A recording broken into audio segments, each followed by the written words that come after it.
Alright, there you have it. Thank you. That's why she's Miss Ikotin. Of course. Dapat ganon. Gaya nga pag question and answer, for people to understand, in national competitions, the Q&A is not scripted. We don't know what the questions will be thrown at. We had no idea ano yung mga questions na pwede itanong sa amin. So for sure, whoever's gonna win tonight is going to be a great representative for your province for a national competition. Now I would like to ask our beautiful candidate, how are you doing tonight? I'm doing good. Hello to all of my supporters and my family and friends. Thank you so much for coming. Alright, sige. For our judges, can we start first with our gentleman for her question? Sure.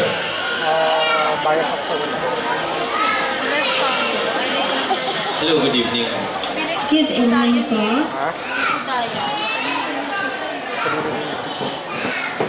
So, this is my questions for you.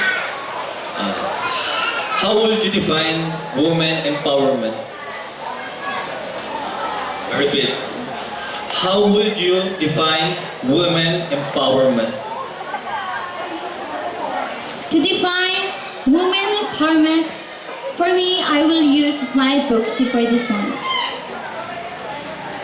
To fight my advocacy for this one, I will use my voice to those who can speak and empower the youth, especially the women.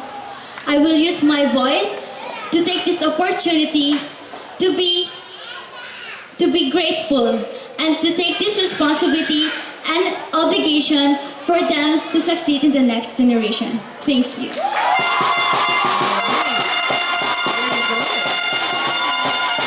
One of our top questions talaga is about women empowerment. So we can ask you anything under the sun. So for all our candidates, you have to be ready with whatever question we're going to ask. Now, can we call on candidate number 13?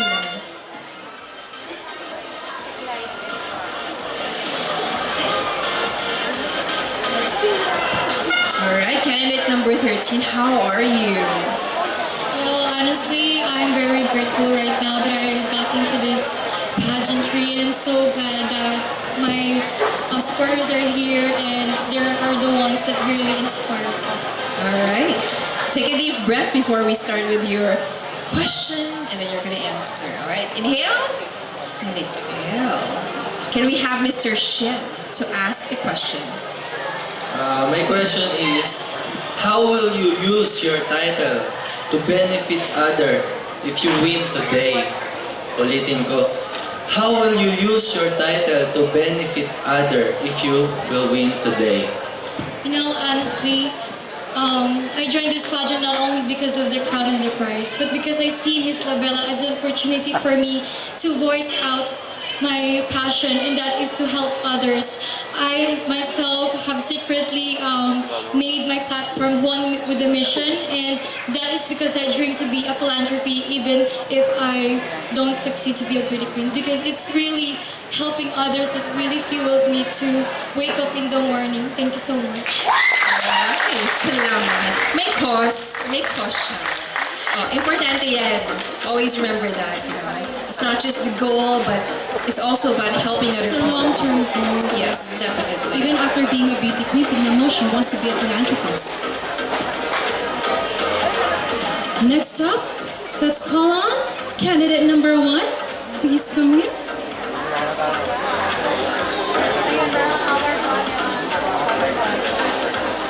Hi, Miss Paranaque City. Sige, let's have Miss Stacy to ask you your question. Hello, Miss Paranaque. You look absolutely beautiful. Good evening, Miss Stacy. Hi, your question is, what is one thing you learned during the pandemic that you wish to teach the rest of the world? One thing that I learned during the pandemic is to be grateful every day. Be thankful for what we have and be more mindful for our loved ones, because you'll never know when you miss them, and That's it. Thank you. Yes. I very much agree with From that. the heart talaga. Kailangan we maximize the time with our loved ones. Yes. Thank you, Ms. Berlanyake. Now let's call on candidate number 6. Okay, we have a few fans here from candidate number 6. Okay, before we continue with our question and answer, I just want to remind everyone that every time that someone is answering on stage, can we respect them? No booing or no cheering yet. Before, or let's wait for them to finish answering so they can actually speak their minds with so much focus. Is that alright? Alright, sige. Hi! Hello. How are you feeling tonight? Are you ready for your question? I'm actually really feeling good in here. Okay, sige. Let's have Mr. Ian to ask the question. Hi. Good evening, Marinel. Good evening. Before I ask the question, you can answer the question in Filipino or English. Up to you. Understood. Okay. So if you are to remove one segment in a pageant competition, what would it be and why? If I would be given a chance to remove a segment in a pageant, it would be the segment of swimsuits. Simply because wearing a swimsuit shows someone's flaws. And I don't want women to be going on stage, being uncomfortable in their own skin because they are wearing something that they are uncomfortable. I want the women to go in front in the stage and be the voice of other people confidently in their own skin. And I thank you.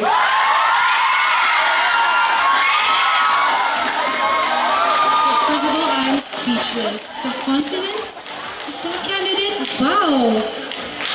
Like, talaga masabi.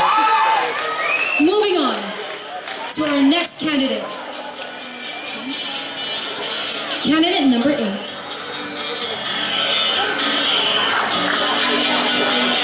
Alright. She looks so stunning. Any cheers for candidate number 8, everybody? Alam mo, may kahawig ka. Meron kahawig kay Miss Angelia Ong. Just a little bit. Just up front, I can see Angelia Ong in you. Thank you. Sige. Let's have our next judge to ask your question. Hi, candidate number 8. Hello, good evening. Good evening. My question is, what makes a woman beautiful? Good evening, everyone. By believing in myself, being confident, and having a positive aura, so by that, I can prove that to the public that beauty is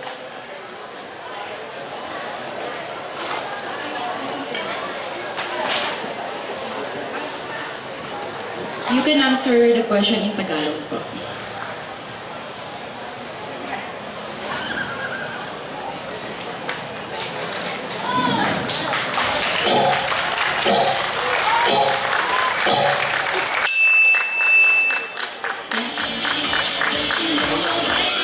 Let's give it up for candidate number 8, everybody.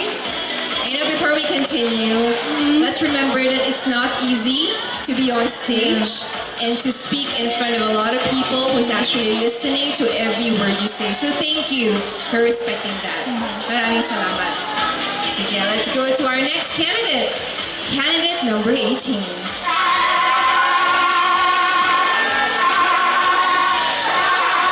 see a lot of supporters right over there. Do you want to say hi? Hello. Hello sa family ko na nagpunta. Kahit malayo tayo, laban! Maraming supporters. Sige, let's have our judge, Miss Hannah Arnold, for the question. Oh no, we still have Miss Charo. Sorry for that. Hello, number 18. How are you? I'm doing good. Okay, for your question, for you, which is better, winning or failing? Again, for you, which is better, winning or failing? For me, the best is winning. In winning, we build confidence. And confidence help us to be grateful in everything. When we are confident, we are more likely to move forward with people and opportunities. Without confidence, if we fail, those failure will never had the chance to open opportunities. And this is what Lla Bealla is all about. Lla Bealla, dahil sa Lla Bealla, ibabalik ang iyong kumpiyansa, ilalabas ang iyong tunay na ganda. Thank you. Beautifully done, candidate. Oh my goodness, iba talaga ang nadudulot ng confidence nowadays. Could lead to achievements such as winning a crown. And of course, important yung Q&A. Kasi you can actually, there's no right or wrong answers in a question and answer segment. But every time a person answers, you would see her personality, her train of thought, how deep a person is. So it's important for you to be prepared. And importantly, their personality. It's very important. Sige, let's go on to candidate number 12. Miss Hannah? Good evening po.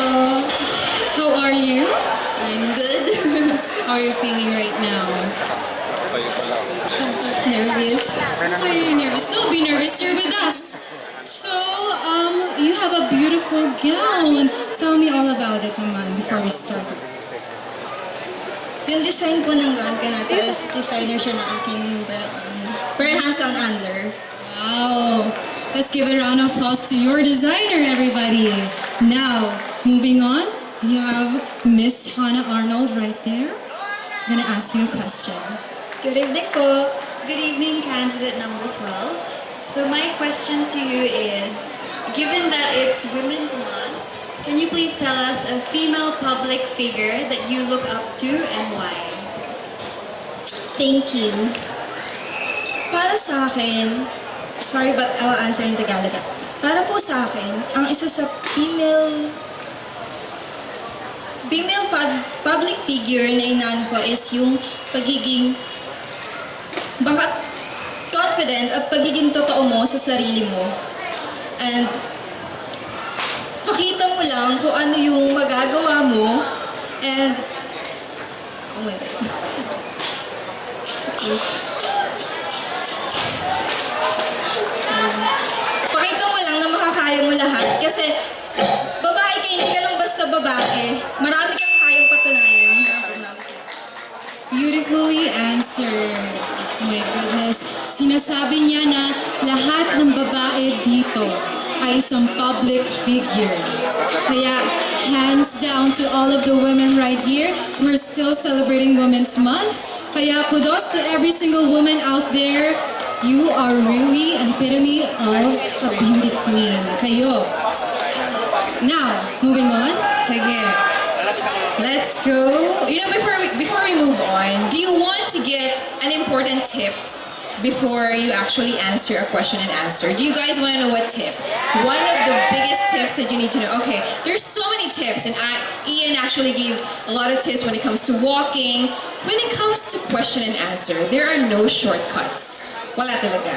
And it's okay for you to get nervous. Because when you get nervous, it's actually an indication that you're still a human being and you're not being overconfident. But one thing I've learned, remember this, you can actually breathe from the nose and through your mouth because it helps you relax. Okay? It helps you to be in a state of calm. Kasi sometimes when we're on stage, nakakakaba talaga. And when you're nervous, nakakalimutan mo minsan yung gusto mong sabihin, even though you have a good thought or you have a good answer. So it's important for you to actually relax, and one thing for you to actually achieve that is to breathe from your nose and then, inhale from your nose and exhale through your mouth. You know, I have to agree with you with that kasi when you're about to start a Q&A, you don't actually answer agad. Yes. Kasi it's impossible. After you've been asked a question, sasagutin mo agad. Just let yourself breathe for 1 or 2 seconds and then answer na. Yes. And then don't forget, para when you're in a relaxed state, you actually understand the question right before answering. Okay ba yan? Sige, let's get into our next candidate. Candidate number 5.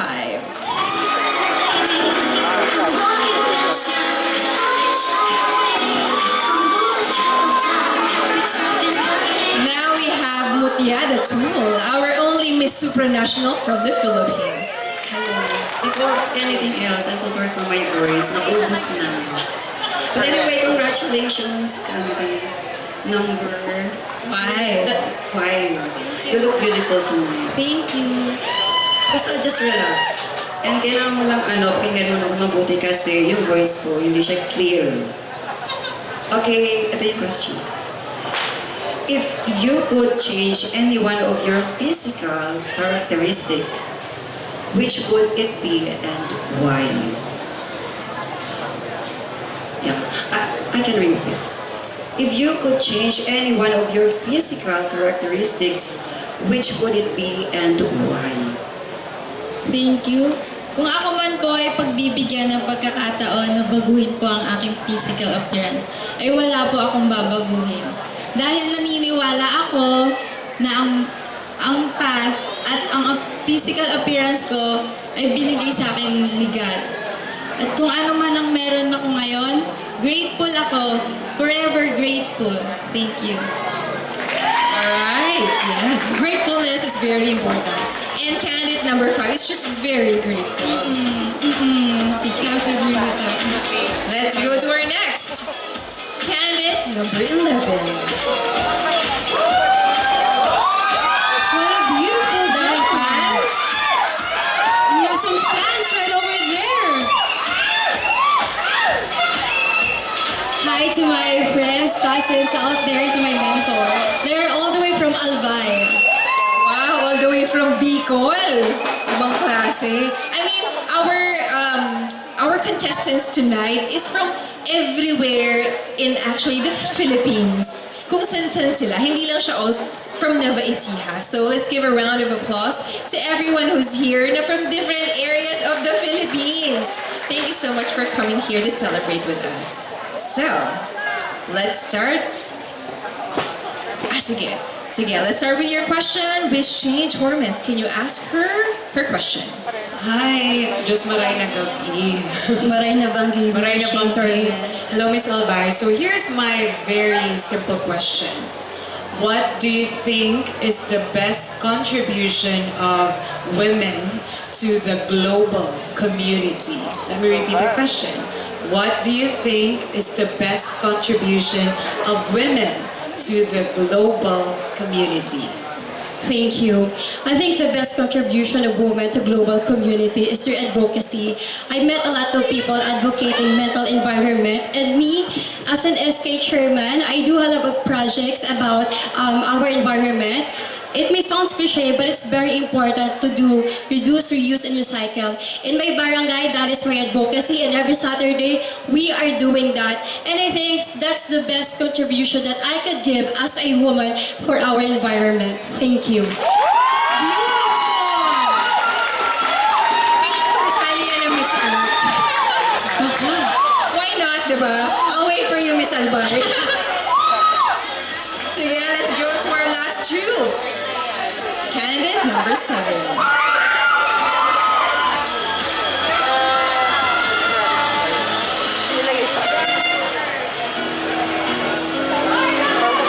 Good evening, judges. Good evening, candidate. You look so stunning, so beautiful. Thank you, Mom. I love your earpiece. Let's loosen up naman. So, who are you with? Are you with your family? I'm with my family and friends, and I just want to say hello to my mom who is watching in FB Live because she is out of the country. Hi to everybody watching the FB Live. So now, are you ready? I'm definitely ready. I like a confident queen. Now, moving on, let's give it up to Miss Fuchsia and Ravenna to be asking you a question.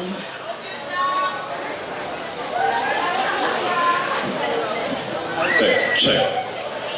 Hello. Hi, Cabanatuan City. It's my first time here. Good evening, everyone. Hi, candidate is my question. What are your thoughts on a transgender woman joining Miss Universe? I repeat, what are your thoughts on a transgender woman joining Miss Universe? As we all know, that transgender women are now fighting for their rights. And my thoughts about that is we have all the capacity or the equality to be able to fight or join to Miss Universe because we have the capacity in order for us to fight for our rights. As we all know that Miss Universe is opening different kinds and they're accepting now single mothers. So why won't they accept transgender? Because I do believe that if they wanted to become a woman, then we need to give them the space that they need. And that will be all. Thank you.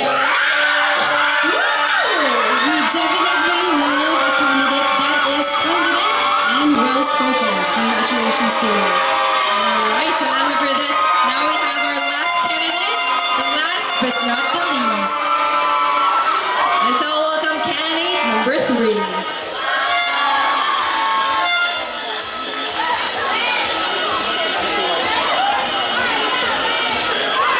Alright, I'm very sure you're the last but you're not the least. Let's have your last judge to ask you your question for tonight.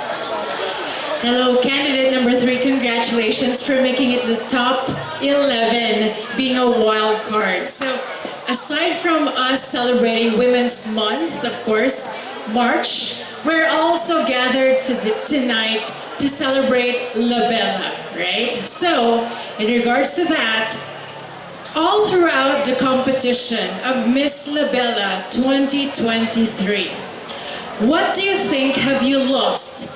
And at the same time, what have you gained? Again, all throughout the competition of Miss Lla Bealla 2023, what have you think have you lost? And at the same time, what have you gained? Thank you so much, ma'am, for that wonderful question.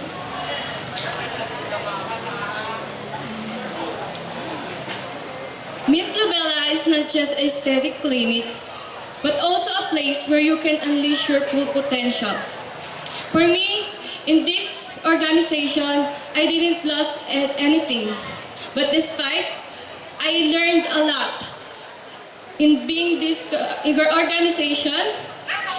And with that, I can say that I realized that Miss Lla Bealla is someone who have a purpose and who can promote it by being a good role model. Maraming salamat po. Thank you so much. There you have it. That was our question and answer portion for tonight.